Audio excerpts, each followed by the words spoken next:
inflation rate sa bansa noong December 2025 bumilis sa 1.8% ayon sa Philippine Statistics Authority. Department of Budget and Management tiniyak na walang magiging delay sa aumento ng sahod at benepisyo sa ilalim ng 2026 National Budget. Maritime Industry Authority sisimula na ngayong Enero ang pangangasiwa sa mga programa sa ilalim ng kursong Bachelor of Science in Marine Transportation at Marine Engineering.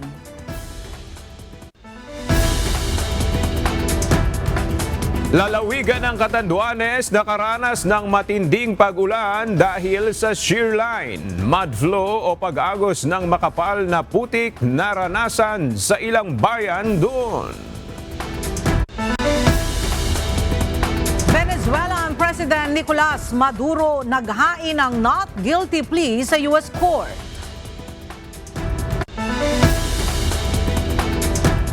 At Western Japan, niyanig ng magnitude 6.2 na lindol ngayong umaga.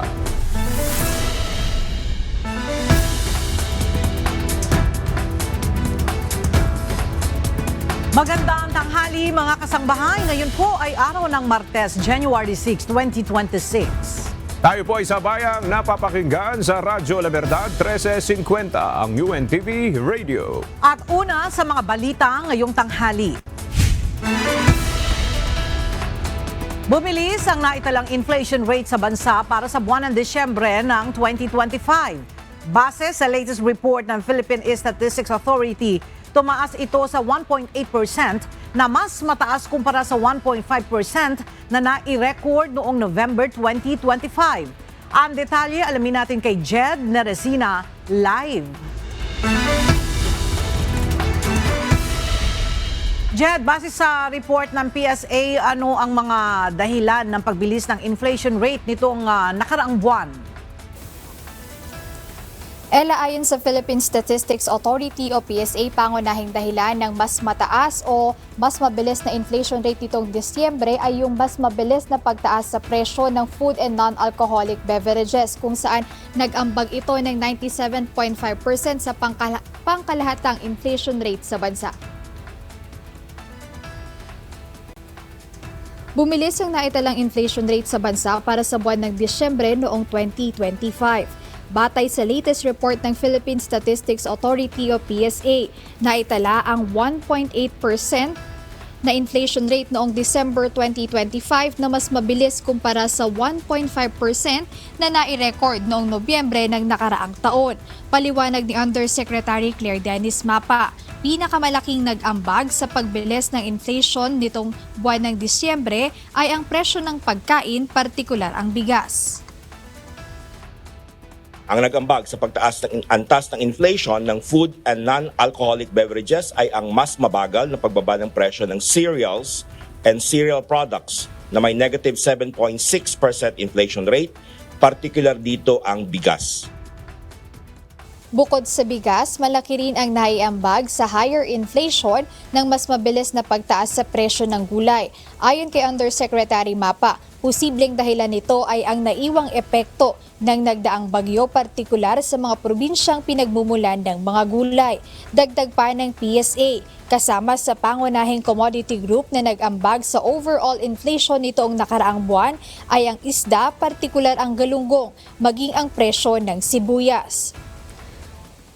Ella, ipinaliwanag kanina ng Philippine Statistics Authority o PSA na possible driver or hindi nila inaalis yung posibleng epekto dito sa inflation rate noong nakaraang buwan ay yung nagdaang holiday, at ngayong buwan ng ngayong taon ng 2026 ay hindi pa ma-forecast ng PSA kung mananatili yung mabagal na inflation rate sa unang mga buwan ng 2026, dahil ito yung imo-monitor nila ngayong simula ng January hanggang sa mga susunod pa na buwan. Ayon mo ng update mula rito sa Quezon City. Balik sa inyo, Ella. Maraming salamat, Jed Neresina. Ibinaba ng Pilipinas sa 5 hanggang 6% ang target na paglago ng ekonomiya para sa taong 2026 dahil sa mga hamon sa loob at labas ng bansa. Ayon kay Economy Planning and Development Secretary Arsenio Balisacan, mas mababa ito kumpara sa naunang target na 6 to 7% ng administrasyon ni Pangulong Ferdinand Marcos Jr. Gayunman, sinabi ni Balisacan na bagamat mas konserbatibo ang bagong GDP outlook, inaasahan itong magiging mas eksklusibo at suportado ng 2026 national budget. Dagdag pa niya, kayang tuparin ng budget ang mga layuning pang-ekonomiya at panlipunan sa pamamagitan ng mas mataas na pondo para sa edukasyon, kalusugan, agrikultura, social protection at paglikha ng trabaho. Isa ng ganap na batas ang 2026 General Appropriations Bill matapos lagdaan kahapon ni Pangulong Ferdinand Marcos Jr. Tiniyak na Malacanang na pork barrel free ang pambansang pondo para sa taong ito. Narito ang report ni Nel Maribuhok. Kasama ninyo kami sa layunin tiyakin na ang budget ng bayan ay para sa bayan. Hindi tayo napapayag na mapunta sa kurakot ang salaping pinaghirapan ng bawat Pilipino. Hindi papayag si Pangulong Ferdinand Marcos Jr. na makurakot ang pera ng bayan. Ito ang binigyan diin ni Pangulong Marcos sa kanyang talumpati sa signing ceremony ng 2026 General Appropriations Bill.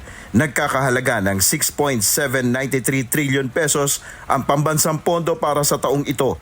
Ayon kay Pangulong Marcos, mas magiging maingat ngayon ang pamahalaan sa paggastos sa pambansang budget.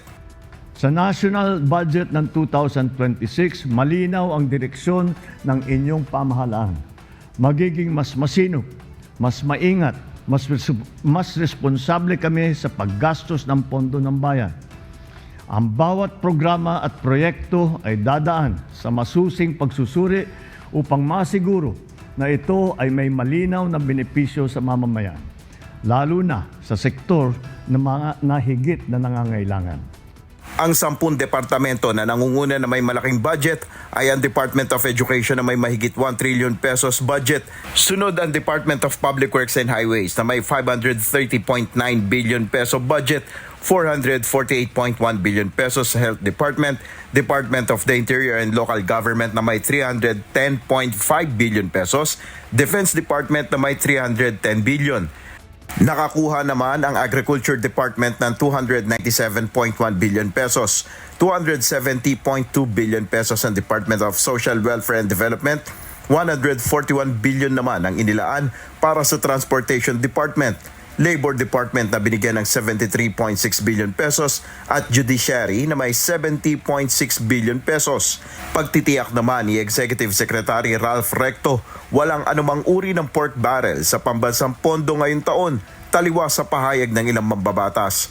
Sa tingin namin, pork barrel free dahil hindi naman pwede makialam ang legislator pagdating ng executing the budget at purely executive function na yan pagdating ng execution of the budget. Aabot naman sa 92.5 billion pesos ang finito o hindi inaprubahan ni Pangulong Marcos sa unprogrammed appropriations. Nel Maribuhok, UNTV News and Rescue. Diyos ang aming sandigan, serbisyo publiko ang aming pinahalagahan. Naniniwala si House Deputy Minority Leader at ACT Teachers Party List Representative Antonio Tinio na maaapektuhan ang daang libong government personnel sa pagveto ni Pangulong Ferdinand Marcos Jr. ng mahigit 43 billion pesos na halaga ng pondo para sa payment of personal services requirement. Partikular na anya rito ang job orders at contract of service workers na hindi mahahire bilang regular government employees. Mula sa House of Representatives, may report si Rosa Licoz live. Rosalie, ibig bang sabihin nito na sa unprogrammed appropriations yung programa para sa pag-hire ng bagong personnel sa gobyerno? Aga ipinahayag ni House Deputy Minority Leader at ACT Teachers Party List Representative Antonio Tino na sa isinumiting 2026 National Expenditure Program at maging dun sa inaprubahang House General Appropriations Bill, nakapaloob sa program appropriations yung bayad sa pag-hire ng mga bagong government employees, gayon din ang retirement benefits para sa civilian at uniform personnel. Pero inilipat ito sa unprogrammed appropriations ng Bicameral Conference Committee o BICAM. Kabilang sa vetoed ni Pangulong Ferdinand Marcos Jr. ang nasa 43.24 billion pesos na halaga ng Payment of Personnel Services Requirements. Ayon sa Makabayan lawmaker, walang paliwanag kung bakit vinito ito ni PBBM. Sa 43.23 billion pesos na budget cut, 10.77 billion pesos ang para sana sa hiring ng bagong government personnel. Kaya maapektuhan nito ang mahigit 250,000 na job orders at contract of service workers sa national government, kabilang na ang nasa 41,000 professors, instructors at administrative staff sa state universities and colleges. Git pa ni Congressman Tino, dahil sa cut ngayong taon ay hindi maiha-hire bilang regular workers itong mga itinuturing na overwork pero underpaid contract workers sa gobyerno. Balik sa iyo, Aga. Maraming salamat, Rosa Licod. Nilinaw ng Department of Budget and Management na walang matatanggal o maaantala sa aumento ng sahod at benepisyo ng mga guro, kawani ng gobyerno at uniformed personnel sa ilalim ng panukalang 2026 National Budget. Ayon sa DBM, ang sinasabing 24 billion pesos na umano'y binawa sa budget ay hindi tinanggal kundi inilipat lamang mula sa Miscellaneous Personnel Benefits Fund patungo sa mismong budget ng mga ahensya para sa mas mabilis at transparent ang paggamit ng pondo. Iginiit ng ahensya na ang salary increases ng kasalukuyang mga empleyado ay nakapaloob na sa kanilang agency budget at hindi maapektuhan o maaantala. Dagdag pa ng DBM, hindi rin apektado ang pensyon ng uniform personnel at ang realignment ng pondo ay layong pahusayin ang implementasyon at hindi bawasan ang benepisyo ng mga kawani ng gobyerno. Makasaysayan ng taong 2026 para sa Department of Education matapos maaprubahan ang higit 1 trilyong pisong budget para sa ahensya. Ang unang pagkakataon na abot ng Pilipinas ang UNESCO benchmark para sa education spending. Ang detalye sa report ni Jed Neresina. Mas mararamdaman ang mga reforma sa sektor ng edukasyon ngayong taon. Ito ang inihayag ni Education Secretary Sani Angara matapos aprubahan ang higit 1 trilyong pisong budget para sa Department of Education sa ilalim ng 2026 General Appropriations Act. Ayon sa kalihim, ito ang kauna-unahang pagkakataon na naabot ng Pilipinas ang benchmark ng UNESCO para sa education spending. Aniya dahil sa pondong ito, mas mapapabilis ang pagtatayo ng mga gusali, pagbili ng mga aklat at ang malawakang digitalization sa mga probinsya. Sa ilalim ng 5-point reform agenda ni Secretary Angara, nakatakdang paigtingin ng DepEd ang mga programa na tutugon sa matagal ng hamon sa classroom backlog. Ayon sa ahensya, 85.3 billion pesos ang inalaan sa pagtatayo ng mga bagong silid-aralan, kasama na rin ang pagsasaayos at rehabilitasyon ng mga kasalukuyang gusali ng paaralan. Samantala, 19.5 billion pesos naman ang inilaan para sa produksyon ng mga textbook at iba pang learning materials ng mga mag-aaral. Pagdating naman sa teknolohiya, mahigit 10 bilyong piso ang ilalaan upang masiguro ang mabilis na internet at sapat na computer sa bawat paaralan. Magbubukas din ang kagawaran ng libu-libong bagong posisyon para sa mga guro, school counselors at administrative officers upang mas mapabuti ang serbisyo at mabawasan ang bigat ng trabaho ng mga educator. Bukod sa gamit at pasilidad, binigyang diin din ni Secretary Angara ang kalusugan ng mga bata, kung saan sa tulong ng mahigit 25 bilyong pisong pondo aniya para sa Expanded School-Based Feeding Program. Sa pondong ito, tiniyak ni Secretary Sani Angara na mapupunta ang malaking halaga sa mga programang direktang makikinabang ang mga guro at mag-aaral. Jed Neresina, UNTV News and Rescue. Diyos ang aming sandigan, serbisyo publiko ang aming pinahahalagahan. Kinondena ng ilang kongresista ang pananatili ng Unprogrammed Appropriations o UA sa 2026 budget. Ito ay kahit may 92.5 billion pesos na halaga na vetoed sa UA ni Pangulong Ferdinand Marcos Jr. Ang detalye sa ulat ni Rosalie Coz. Hindi sapat ang pag-veto ni Pangulong Ferdinand Marcos Jr. sa 92.5 billion pesos na halaga sa Unprogrammed Appropriations o UA sa 2026 national budget. Tumutukoy ang UA sa mga programang mapopondohan lamang kung may sobrang kita ang gobyerno. Ayon kay House Senior Deputy Minority Leader at Caloocan 2nd District Representative Edgar Erice, nakatakda na niyang questionin ang UA sa Korte Suprema dahil unconstitutional o labag ito sa saligang batas. So I will have to challenge it before the Supreme Court.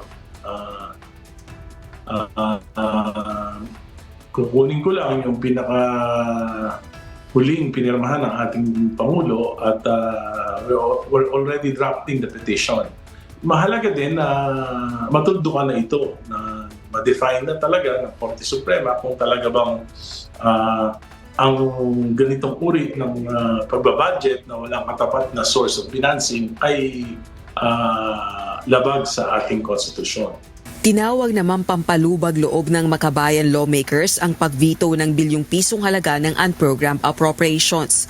Sa gitna nila ito ng pananatili ng bilyong pisong halaga ng pork barrel funds sa pambansang pondo.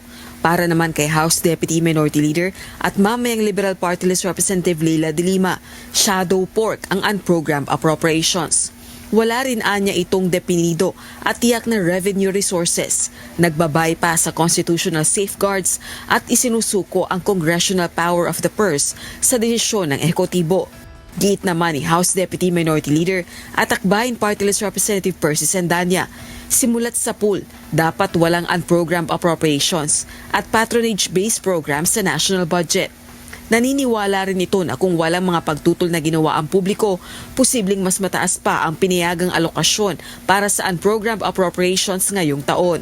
The President's veto of unprogrammed appropriations items in the 2026 national budget is the direct consequence of popular vigilance and pressure. On the contrary, without the recent waves of citizens' protests and calls for transparency, the Marcos administration would have likely permitted a much higher UA for this year. Samantala, tiniyak naman ni Speaker at Isabela 6th District Representative Faustino Bojidi III ang istriktong congressional oversight sa pagpapatupad ng mga programa at proyekto sa 2026 national budget. Giit pa nito, hindi pa hintulutan ang katiwalian. Wala ring shortcuts at excuses dahil ang pera ng bayan ay dapat magamit para sa taong bayan. Rosalie Coz, UNTV News and Rescue. Diyos ang aming sandigan, serbisyo publiko ang aming pinahahalagahan. Nahaharap na rin sa reklamong pandarambong o plunder si dating Ako Bicol Party List o Ako Bicol Representative Zaldico. Samantala, naghain naman ng kontra-salaysay sina Senator Joel Villanueva at dating Senator Ramon Bong Revilla kaugnay ng mga kinakaharap nilang reklamo sa flood control projects. Narito ang report ni Dante Amento. Inihayag ni Department of Justice o DOJ spokesperson Attorney Polo Martinez, bukod sa reklamong paglabag sa anti-graft law, nahaharap na rin sa reklamong plunder si dating Ako Bicol Party List Representative Zaldico sa DOJ. Dagdag pa ni Martinez, kabilang sa mga kapwa-respondent nito ay mga taga-Department of Public Works and Highways o DPWH. Kaugnay pa rin ito sa anomalya sa flood control projects. Walang ibinigay na halaga ang DOJ kung magkano ang sangkot sa plunder complaint. Isinagawa na ang preliminary investigation kahapon, ngunit wala kahit abogado na dumating siko. We have one additional case for plunder, specifically against former Ako Bicol Representative Elizalde Co. So all these are undergoing preliminary investigation. Sa ilalim ng Republic Act 7080 o Anti-Plunder Act, hindi bababa sa 50 million pesos ang halaga upang makasuhan ng plunder at kinamkam ito ng higit sa isang beses. Samantala, naghain na ng counter affidavit si Senator Joel Villanueva at dating Senador Ramon Bong Revilla kahapon. Kaugnay ito ng kinakaharap nilang reklamo, kaugnay ng flood control projects. Kapwa pinabulaanan ni Villanueva at Revilla ang reklamo laban sa kanila. Pinamumuhian natin for so many years. Yung away namin ni Zaldico, tapos doon sa complaint, 1% daw binibigay ni Zaldico sa akin. So, that's ridiculous. Our only question is how possible is it for one man, in the person of District Engineer Alcantara, to carry 150 million in cash and bring it to that particular place he identified as rest house. Ayon sa mga abogado ni Revilla, hindi dapat tanggapin ang reklamo laban sa kanilang kliyente. Walaan niya itong sapat na batayan para idiin ang dating senador sa reklamo. Dante Amento, UNTV, News and Rescue. Diyos ang aming sandigan, serbisyo publiko ang aming pinahahalagahan. Naghain ang kampo ni Sara Diskaya at 8 pang kapwa akusado ng motion to quash o motion para ibasura ang warrants of arrest laban sa kanila. Kaugnay ito ng pagkakasangkot umano ng mga akusado sa 96.5 million pesos na halaga ng Ghost Flood Control Project sa Davao Occidental. Kahapon, nagsagawa ng pagdinig ang Branch 27 ng Regional Trial Court sa Lapu-Lapu City, Cebu kaugnay ng kanilang kaso. Inaasahang re-resolbahin ng hukuman ang mosyon hanggang sa huling araw bago ang kanilang arraignment sa January 13. Matapos maaresto at makalaya rin kahapon, nanindigan ang isang retiradong general na wala umano siyang balak pabagsakin ang gobyerno. Ito'y kaugnay ng kanyang kasong inciting to sedition. Ang detalye sa report ni Evan Alvarez. Inaresto sa airport ng umaga, nakapagpiyansa rin kinahapunan. Ganito ang naging eksena para kay retired Air Force General Romeo Pocis kahapon, kaugnay ng kanyang kasong inciting to sedition na nag-ugat umano sa kanyang panghihikayat sa publiko at kapwa retired generals na bumaliktad sa administrasyon. Ngunit ayon mismo sa dating general, wala umano siyang anumang intensyon, maging ang kanyang grupong United People's Initiative na mag-aklas laban sa pamahalaan. Parang nanghihikayat ng sedisyon na pabagsakin ng gobyerno. Hindi ho namin ginagawa yon sa gobyerno. Kami lamang ay nagpapahayag ng damdamin, matinding puot, galit ng mga tao na tulad ninyo, tulad natin lahat, tulad ng mga pulis, tulad ng mga sundalo na nararamdaman natin. Giit nito ang kanyang mga social media post ay pawang pagbibigay lamang umano ng saloobin at pagkadismaya sa mga opisyal ng gobyernong nagnanakaw sa kaban ng bayan. Dagdag pa nito, nagtataka siya kung bakit siya kinasuhan, gayong mayroong mas malalaking individual na sangkot sa katiwalian na nananatiling nasa labas ng kulungan. Ang hindi natin maintindihan at kinakababahala natin ay bakit yung mga taong nagpapahayag ng mga damdamin, nagpoprotesta dahil dito sa mga matinding korupsyon na ito ay kinakasuhan, hinuhuli, inaaresto tulad ko. Dapat ang kinakasuhan, inaaresto yung mga taong nagnakaw ng bilyon-bilyon, yung mga nagkumuha ng pera na instead sana sa mga flood control para mawala ang baha. Ayun ang inaasam na inaantay natin na makulong, mapanagot, pero wala. Samantala, nanindigan rin ang dating general na patuloy nilang ipapahayag ang kanilang saloobin sa publiko tungkol sa mga nangyayaring korupsyon sa gobyerno. Evan Alvarez, UNTV News and Rescue. Diyos ang aming sandigan, serbisyo publiko ang aming pinahahalagahan.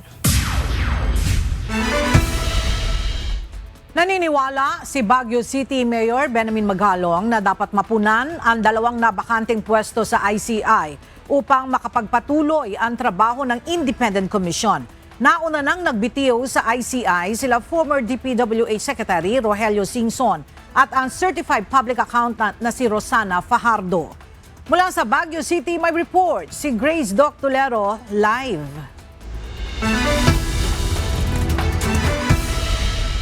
Grace, bakit nasabi ni Mayor Magalong na dapat pa ring mapunan ang 2 nabakanteng posisyon sa ICI?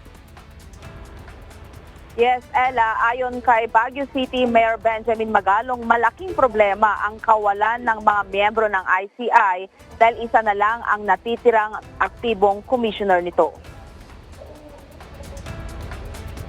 Sa ngayon, tanging si retired Supreme Court Justice Andres Reyes Jr. na lamang ang natitirang commissioner at chairperson ng ICI. Ayon kay Magalong, hindi pwedeng mag-isa ang isang tao sa pagdedesisyon at gampanan ng mga tungkulin ng isang kolehiyal na komisyon. Eventually, ganun nga mangyayari kasi wala ng quorum, di ba? Dalawa na yung nawalang commissioner. Isa na lang naiwan. So how can the chairman function without the other commissioners? No, I've never established communication with them since I resigned. Minarapat ko na hindi na ako makipag-communicate sa kanila. Ayoko naman na, mabigyan pa o ma-influencean sila o kaya magkaroon pa ng sort of, misinterpretation. Oo, magkaroon pa ng duda. Ayoko na, I want them to be very independent. Dalawa sa mga commissioner ang nagbitiw sa loob ng Disyembre, si dating DPWH Secretary Rogelio Singson dahil sa kalusugan at si financial expert Rosana Fajardo matapos sabihing tapos na ang kanyang itinakdang gawain sa komisyon. Ayon kay Magalong, nasa kamay pa rin ng Pangulo kung magpapatuloy ang ICI dahil kailangan ng mga bagong itatalaga para magtuloy-tuloy ang mga investigasyon. Pero sa ngayon, may hirap umano sa paghahanap ng mga papalit. Nasa sa desisyon na ng ating presidente. Pero ang pinaka-challenging dyan is mag-appoint uli ng panibagong commissioners. With what is happening, at nakita nyo naman kung ano yung nangyari sa expectations. Performance as against expectations. Sa tingin ko, walang magbo-volunteer.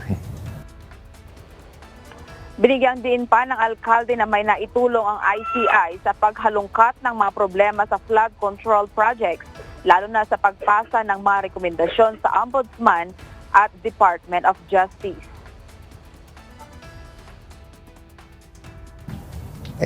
Logical, di ba? Wala talaga magbo-volunteer. Kung nakita mo na ba na hindi na nga gaanong na-perform niya yung kanyang mandate kasi limited yung authority, limited yung power. At maraming limitation pa.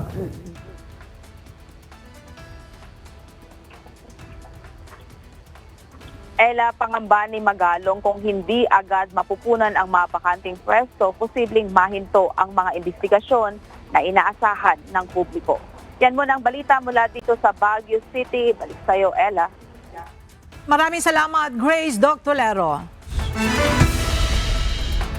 Ininspeksyon ni Department of Public Works and Highways Secretary Vince Dizon ang bagong gawang EDSA Busway Lane mula Rojas Boulevard hanggang Orense sa Makati bilang bahagi ng Phase 1 ng EDSA Rehabilitation Project. Sa ginawang pagbisita ng kalihim kagabi, January 5, nakita niya na mabilis na natapos ang naturang bahagi ng EDSA na inaasahang mas magpapabuti at magdudulot ng ligtas na daloy ng trapiko.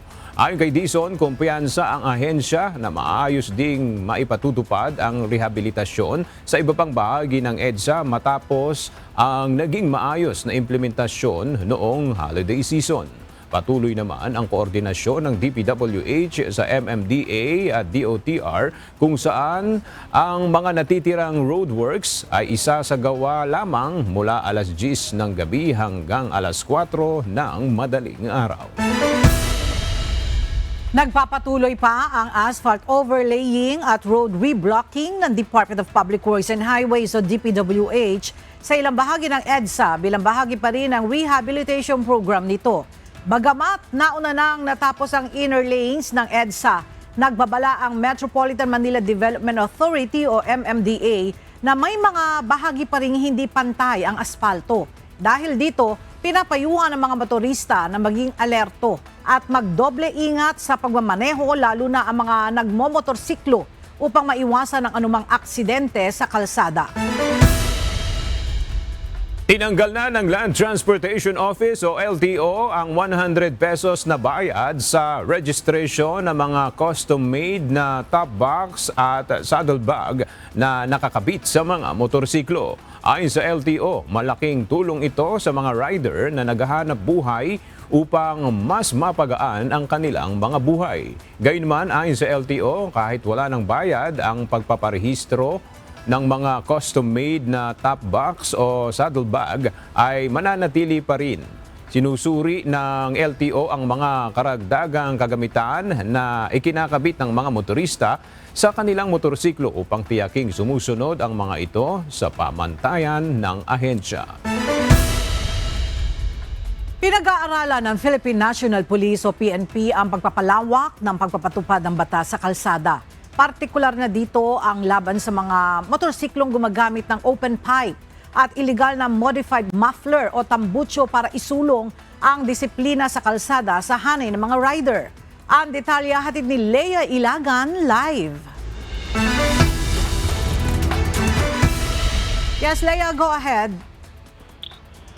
Magandang tanghali sa iyo, Ella. Inatasan nga ni PNP Acting Chief Police Lieutenant General Jose Melencio Nartates Jr.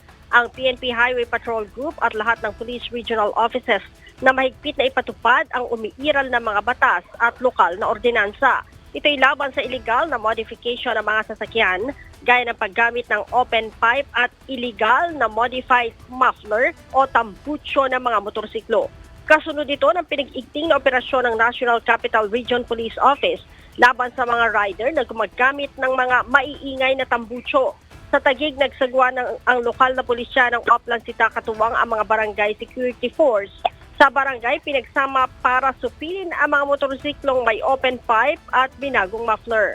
Sa naturang operasyon, 15 rider ang nahuli dahil sa iba't ibang paglabag sa mga ordinansa ng lungsod, kabilang ang 5 na may illegal na exhaust system na agad na kinumpiska. Binigyang diin ni General Nartates na ang paggamit ng open pipe ay hindi dapat ituring na simpleng issue lamang sa trapiko dahil direktang naaapektuhan nito ang kaligtasan ng publiko, kaayusan ng komunidad at usapin ng noise pollution lalo na sa mga residential area. Nilinaw din ng general na hindi anti-rider ang naturang kampanya at kinikilala din ng PNP ang mahalagang papel ng mga rider sa araw-araw na transportasyon at kabuhayan. Ella? Alright, maraming salamat, Leia Ilagan. Nagpahayag ang Metropolitan Manila Development Authority na nakahanda silang maging force multiplier sa Land Transportation Office para hulihin ang mga e-trike na dadaan sa mga pangunahing kalsada sa Metro Manila. Samantala, mas lumawak na ang mga lugar na pinagsasagawaan ng operasyon ng LTO para hulihin ang mga naturang uri ng sasakyan. Narito ang report ni Benedict Samson. Pinalawak pa ng Land Transportation Office sa mga lugar na pinagsasagawaan nila ng operasyon para manghuli ng mga electric vehicle na e-trike. Sa listahan na ibinahagi ng LTO, kabilang sa mga lugar na bawal daanan ng e-bikes at e-trikes ay ang EDSA, C5 Road, Rojas Boulevard, Quirino Avenue patungong South Luzon Expressway, Quezon Avenue, Commonwealth Avenue, Marcos Highway at Sumulong Highway. At ngayong seryoso ang Land Transportation Office sa pagpapatupad nito, inihayag ng Metropolitan Manila Development Authority na tutulong sila sa LTO sa mga ginagawa nitong panguhuli ng e-bike at e-trike sa kalsada. Dagdag pa ng MMDA, nakadepende naman sa mga ipinatutupad na palatuntunan ng lokal na pamahalaan ang panguhuli ng mga ganitong uri ng sasakyan sa iba pang kalsada. Tandaan nyo, meron naman tayong MMC resolution prohibiting yung mga ganyang vehicle sa ating major thoroughfares. So, hindi naman nagbago yon at tuloy-tuloy naman yung enforcement natin ng prohibition na yan. And then, yung sa mga side roads, ipinaubaya natin yan sa local government. Kasi dumami nga naman talaga ang EV at kailangan ang regulatory niyan ay talagang kailangan higpitan na. Covered naman talaga ng 4136 yan. Kasi pag binasa mong definition ng motor vehicle, any vehicle powered other than human power or animal power, vehicle yun eh. Sino mang mahuhuli ay maaaring magmulta ng nasa 1,500 pesos at posible rin itong ma-impound. Paalala naman ng LTO na hanggat maaari ay kumuha na ng lisensya ang nagmamaneho nito. Benedict Samson, UNTV News and Rescue. Diyos ang aming sandigan, serbisyo publiko ang aming pinahahalagahan. Magsisimula na ang pangangasiwaan ngayong Enero ng Maritime Industry Authority o Marina ang mga programa sa ilalim ng mga kursong Bachelor of Science in Marine Transportation at Marine Engineering kasunod ng inaprubahan transition plan sa pagitan ng Marina at Commission on Higher Education. Mula sa Maynila, nagbabalik si Benedict Samson live. Benedict, may mga pagbabago ba na mangyayari ngayong Marina na ang mga ngasiwa ng programa mula sa CHED? Magandang tanghali, Ella. Ayon nga kay Maritime Industry Authority Administrator Sonia Malaluan ay as is o walang magiging pagbabago dito sa mga polisiya na ipinatutupad ng Commission on Higher Education.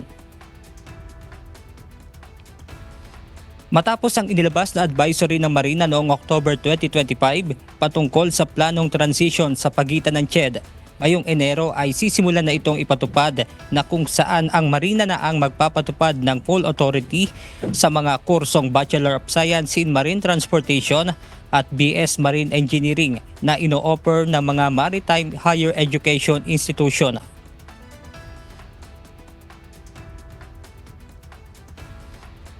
Authentication and Validation o CAV, mayroon na ring digital system ang Marina para sa madaling issuance ng aplikasyon.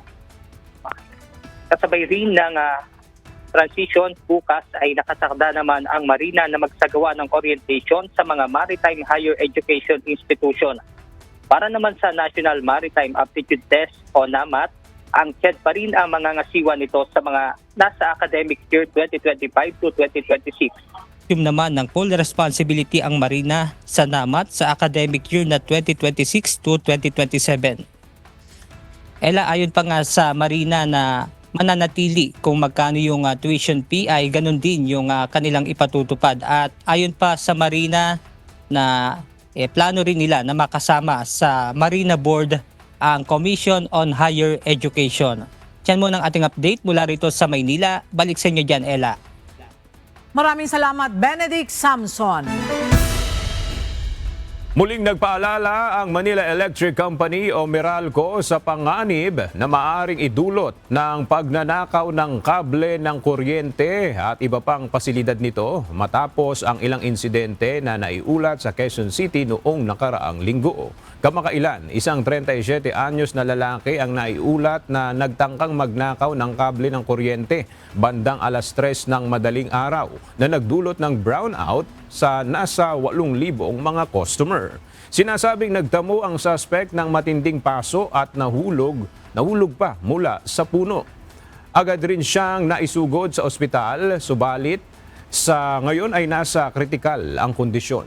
Paliwanag ng Meralco, napakadelikado nito dahil mataas ang boltahe ng kanilang mga pasilidad na pwedeng maging sanhi ng pagkakakuryente na maaari ring mauwi sa pagkamatay. Paalala pa ng power distributor, ang pagnanakaw ng kable ng kuryente ay may kaukulang parusang pagkakakulong at multa sa ilalim ng Anti-Electricity Pilferage Act. Nakapagtala ang Department of Tourism ng pagtaas ng bilang ng mga lokal na turista sa mga beach at mountain destinations ngayong holiday break. Ayon sa ahensya, nanguna ang Boracay sa pinakadinayong tourist spot na may 118,745 na bisita mula December 15 hanggang 28, 2025. Halos kapantay nito ang Baguio City na nagtala ng 117,137 na turista mula December 15 hanggang 31. Habang nananatiling popular din ang Cebu, Panglao at ilang destinasyon sa Palawan. Dumami rin ang mga bumisita sa Luzon, Visayas at Mindanao kabilang ang La Union, Siargao at Sarangani. Ayon kay Tourism Secretary Cristina Garcia Frasco, Pinatutunayan nito na nananatiling matatag ang domestic tourism sa Pilipinas at mahalaga ito sa pagbangon ng komunidad at paglago ng ekonomiya.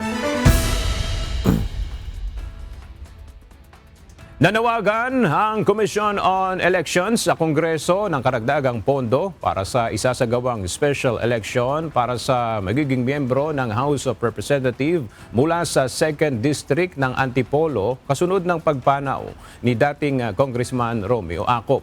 Ayon kay COMELEC spokesperson Attorney John Rex Laudianco, nasa mahigit 10 milyong piso lamang ang nailaan para sa nasabing eleksyon na kulang para sa mga kakailanganing paghahanda. Dagdag pa ni Laudianco, ang 2nd District ng Antipolo ang pinakamalaking legislative district sa bansa na may 260,000 voters, kaya kakailanganin ng COMELEC ng nasa 100 million pesos para maisagawa ang halalan ng maayos. Sa ngayon, naghihintay ang COMELEC ng supplemental fund mula sa Kongreso upang matiyak na maisa sa katuparan ang eleksyon alinsunod sa kanilang mandato.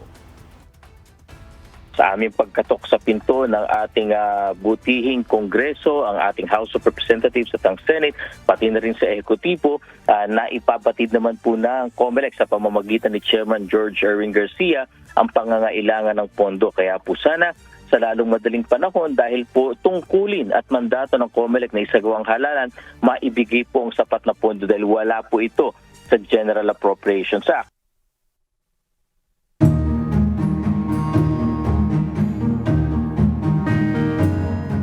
Nakaranas ng malakas na buhos ng ulan ang lalawigan ng Catanduanes na dulot ng shear line. Dahil sa lakas ng pag-ulan, nagdulot ito ng mud flow o pag-agos ng makapal na putik sa 2 barangay sa bayan ng Baras. Kabilang na dito ang Barangay Moning at Barangay Ginsaanan. Dahil dito pinag-iingat ng Baras, MDDRO ang mga sasakyan dahil sa madulas na kalsada. Samantala, sa Barangay Peñafrancia sa bayan ng Viga, umapaw na sa kalsada ang tubig mula sa mga ilog. Nakaranas ng pagbaha ang ilang lugar sa isla ng Masbate dulot ng malakas na buhos ng ulan dala ng shear line. Samantala, kanselado na ang pasok sa Polot Integrated School sa Mobo dahil sa pagragasa ng tubig baha. Para sa detalye, makibalita tayo kay Jerry Galicia Live. Jerry, kumusta yung sitwasyon dyan sa Masbate? Malakas pa rin ba yung pag-ulan dyan? Yes, sa ngayon nga ay tumila na yung malakas na pagbuhos ng ulan na naranasan na kagabi. At ngayon ay makulimlim pa rin ang hipapawid dito sa lugar, dito sa partikular, dito sa syudad ng Masbate.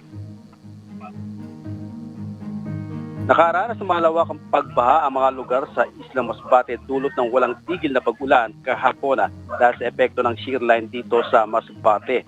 Sa bayan ng Mobo, rumagasa ang tubig baha kahapon ng hapon, kaya ang ilang mga residente, guro at mga estudyante, hinintay pang medyo bumaba ang tubig baha sa ilog ng Pulot. Makikita sa video ang pagtangkang pagtawid ng mga guro sa rumaragas ang tubig baha para makauwi lamang sa kanilang mga lugar. Sitwasyon ng mga guro at mga residente kapag may malakas na pagbuhos ng ulan sa bundok ng Mobo. At ilang beses na rin din nating naibalita ang kanilang sitwasyon doon sa Barangay Pulot. Kanselado naman ang pasok ng mga eskwela ngayong araw doon sa Pulot Integrated School sa pangamba na muling maranasan ang pagragasa ng tubig baha doon. Sa bayan naman ng Uson, inapawan ng tubig baha ang isang spillway sa Barangay Simawa. Na-stranded ang ilang mga motorista na papawid sa mga barangay na Madao, San Jose at Sentro. Naglagay naman ng lubid ang mga barangay official upang may makapitan ng mga tumatawid sa tubig baha. Maging ang syudad ng Masbate nakaranas sa pagbaha kahapon. Na-stranded naman ang ilang motorista o ilang oras ang mga nakamotorsiklo at ilang motorista nang umapaw ang baha sa Barangay Tugbo sa Masbate City. Tanging mga 4 wheels ang nakakatawid habang inaalalayan ng mga kawani ng Barangay DRRM sa mababaw na bahagi ng baha. Sa Barangay Campo sa syudad pa rin ng Masbate, umapaw ang mga kanal kaya nakaharanas din ng pagbaha. Yan ang balita mula sa Masbate. Balik sa iyo, Aga. Maraming salamat, Jerry Galicia. Muling nakapagtala ang Philippine Institute of Volcanology and Seismology of PHIVOLCS ng mahinang pagbuga ng abo mula sa Bulkang Canlaon bandang alas 5:55 kaninang umaga, January 6, 2026. Sa time-lapse video na ipinakita ng PHIVOLCS, makikita ang kulay abong usok mula sa bunganga ng bulkan na tinatayang umabot sa humigit kumulang 350 metro ang taas bago tangayin ang hangin sa direksyon ng Timog Kanluran. Nananatili pa rin nakataas ang Alert Level 2 sa Bulkang Canlaon. Patuloy na pinag-iingat ang mga residenteng nakatira sa paligid ng bulkan na maghanda sa banta ng posibleng pagsabog nito. Nasa evacuation center na ang 4 na pamilyang nakatira malapit sa Bulkang Mayon matapos palikasin ng local government unit ng ginubatan sa Albay. Ayon sa LGU, kung patuloy na kakikitaan ng aktibidad ang Mount Mayon, posibleng madagdagan pa ang bilang ng mga residenteng kailangang i-evacuate. Para sa detalye, may report si Ryan Salatandol live. Ryan, gaano ba karami yung mga residente ang nakatira sa paligid ng bulkan na posibleng ilikas kung patuloy na magpapakita ng aktibidad ang Mayon? Yes, Aga, magandang tanghali. Ayon sa Research Division ng Albay Public Safety and Emergency Management Office o APSIMO, nasa 729 na pamilya o 2,889 na individual ang naninirahan pa sa loob ng 6-kilometer permanent danger zone na kailangan na agarang aksyonan. Bukod pa dito, Aga, yung mga nasa loob ng 7 to 8 kilometer extended danger zone ng Bulkang Mayon na kung sakali na mas lumala pa ang sitwasyon ay maaaring maapektuhan din. At itong 4 na pamilya, Aga, na sinasabi natin ay lumipat doon sa kanilang mga kamag-anak sa labas nitong 6-kilometer permanent danger zone.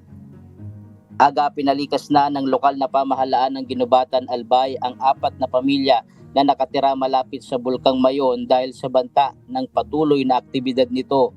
Ayon sa LGU, mas marami pang mga residente sa Ginubatan ang posibleng maapektuhan kung sakaling lumala pa ang sitwasyon ng bulkan.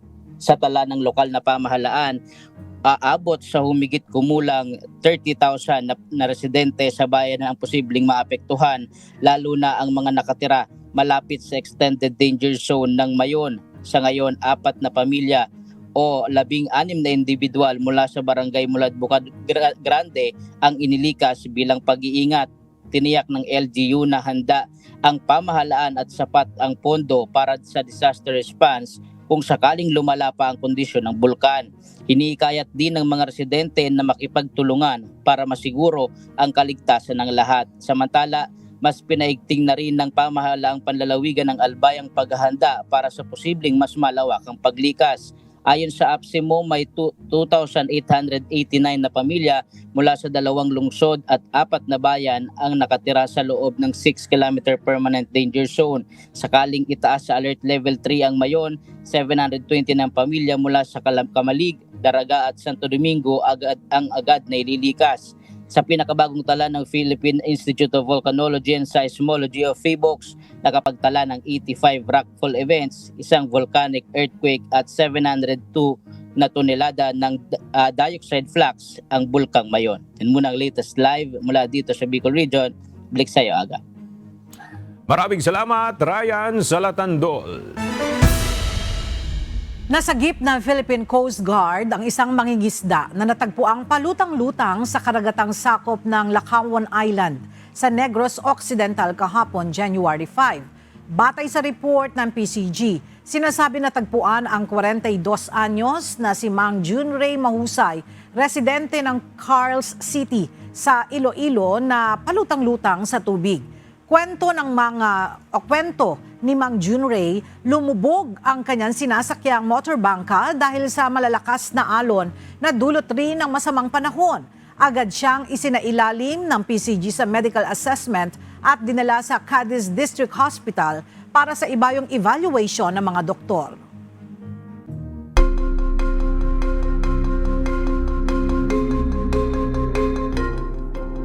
Naghain ng not guilty plea ang pinatalsik na Venezuelan leader na si Nicolas Maduro at ang asawa nito sa Manhattan Federal Court.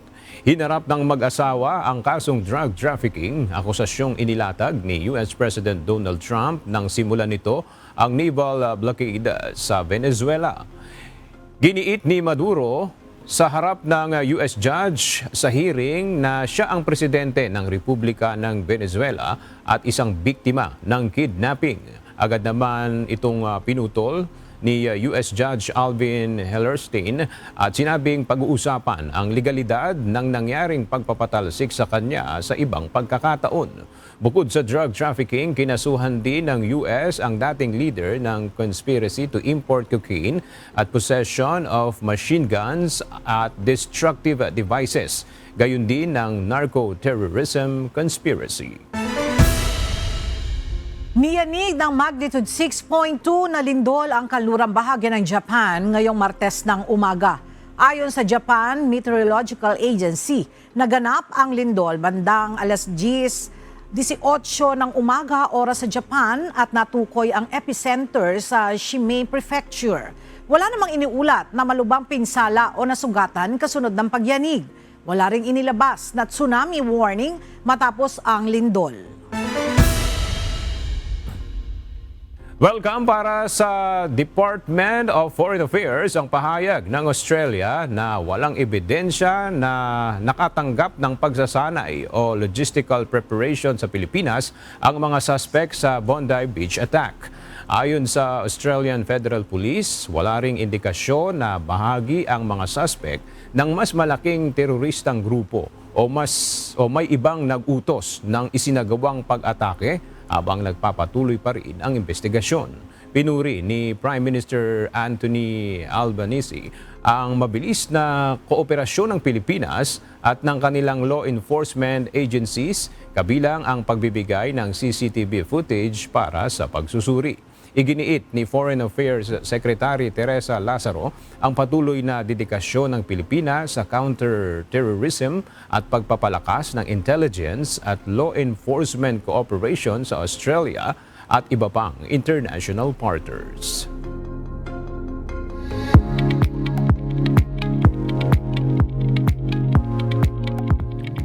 Sa linggo na ang inaabangang 11th Wish Music Awards na gaganapin sa Smart Araneta Coliseum. At bilang handog sa mga wishers, mapapanood na via live streaming ang taunang awards night sa official YouTube channel at TikTok account ng Wish 1075. Bukod dito, first time rin itong ite-telecast sa UNTV Channel 37. Magsisimula ang orange carpet ng 6 p.m. kung saan rarampa ang mga OPM artists na talaga namang nagpakita ng talento sa kanilang Wish 1075 bus. Tampok din ang world-class performance ni TJ Monterde, Fourth of Spades, Arthur Neri, Looney, Frizzle On, Earl Agustin, Emil Sol, Over October, G22 at Fitter Karma. Kaya wishers, huwag palampasin ang isang gabi ng musika at parangal para sa mga natatanging OPM artist na nagbigay buhay sa musikang Pilipino.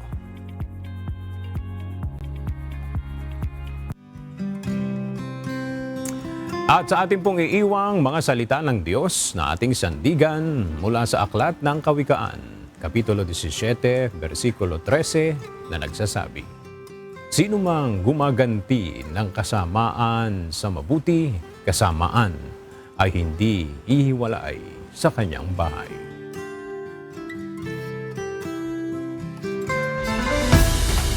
At yan ang mga balitang aming dinutukan at inaksyonan dahil sa aming pagbabalita, una ang pagkalinga sa kapwa. UNTV CE News, may balita saan mang panig ng daigdig. At dito sa UNTV, Diyos ang aming sandigan, serbisyo publiko ang aming pinahahalagahan. Magandang tanghali.